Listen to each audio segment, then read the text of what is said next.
നടനും ബി.ജെ.പി. നേതാവുമായ കൃഷ്ണകുമാറിനെതിരായ കേസിൽ വനിതാ ജീവനക്കാരുടെ വാദം പൊളിയുന്നു.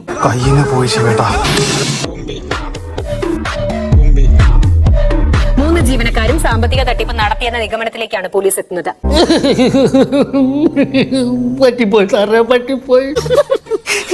മൊത്തത്തിൽ തന്നെ കുത്തി തിന്നാൻ പോയില്ലേ? നിനക്ക് അങ്ങനെ തന്നെ വേണം. ജനുവരി മുതൽ കഴിഞ്ഞ മെയ് മാസം വരെയുള്ള സാമ്പത്തിക ഇടപാടുകൾ പരിശോധിച്ചപ്പോഴാണ് ലക്ഷങ്ങളുടെ കൈമാറ്റം സ്ഥിരീകരിച്ചത്.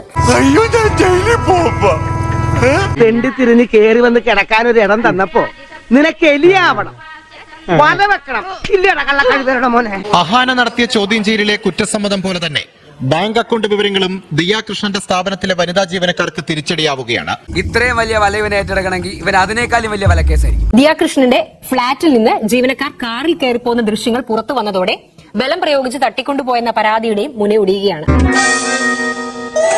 അങ്ങനെ രവി പത്മനാഭയുഗത്തിന് ഒരന്ത്യം. ഇവിടെ ന്യായം കൃഷ്ണകുമാറിന്റെയും മകൾ ദിയാകൃഷ്ണയുടെയും ഭാഗത്താണ് എന്നുള്ള കാര്യത്തിലാണ് ഇപ്പോൾ ഏതാണ്ട് ഒരു പൂർണ്ണമായിട്ടുള്ള ബോധ്യത്തിലേക്ക് തന്നെ എത്തിയിരിക്കുന്നത്. ഇതൊക്കെ ഞാൻ നേരത്തെ മനസ്സിൽ കണ്ടിരുന്നതാ.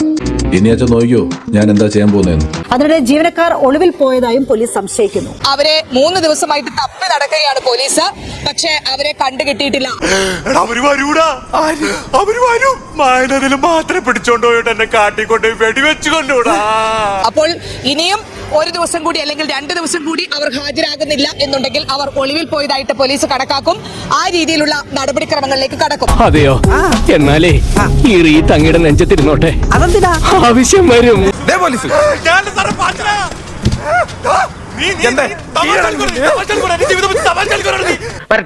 വരട്ടെ വാക്മാൻ ഇറങ്ങി പോടാ.